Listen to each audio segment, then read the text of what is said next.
Ya, kusewuzwane lo.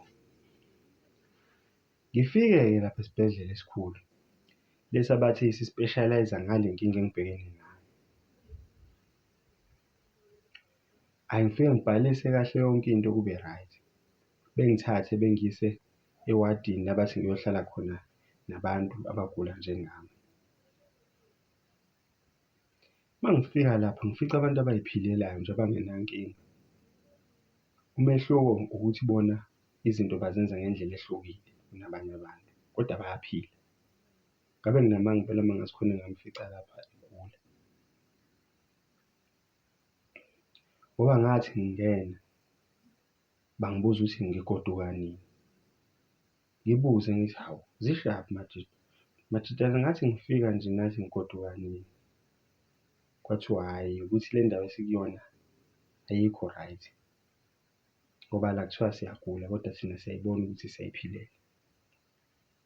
Hhayi, ngathi hhayi kulungile madoda, ake sihlale sibone ukuthi kuzogcina kwenzekeni. Kwahamba saphakelwa iphalishi.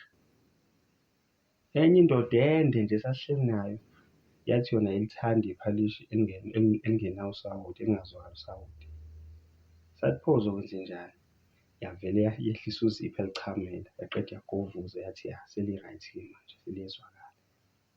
Ngibone ukuthi hhayi le ndawo engikuyona kuphilwa ngenye indlela. Hhayi ngihlale. Bengibuza ukuthi ngubani ngisukaphi, ngibachazele ngithi ngiwuZwane ngisuka ngasekhaya la ngisuka khona. Hhayi kube mnandi sihlale nala bantu laba engihleli nabo la. Hhayi sijwayelane kube ikhaya lami elisha. Kwahamba ngathola uhlamvu lenkinati phansi, ngiyayithandela-ke amakinati. Uma ngilithatha ngithathe ngilifaka emlonyeni kwamemeza enye indoda enesihosho yathi, hheyi Zwane wo. Akwenziwa-ke njalo la ekhaya.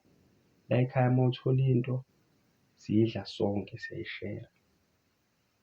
Ngibone ukuthi hhayi kushuthi hhayi impilo yala hhayi ihluke ngampela. Hhayi ngibaqaphelele-ke lolu hlamvu lenkinati-ke siludle sonke. Hhayi kwaba mnandi sahagana sahleka saze saqethuka.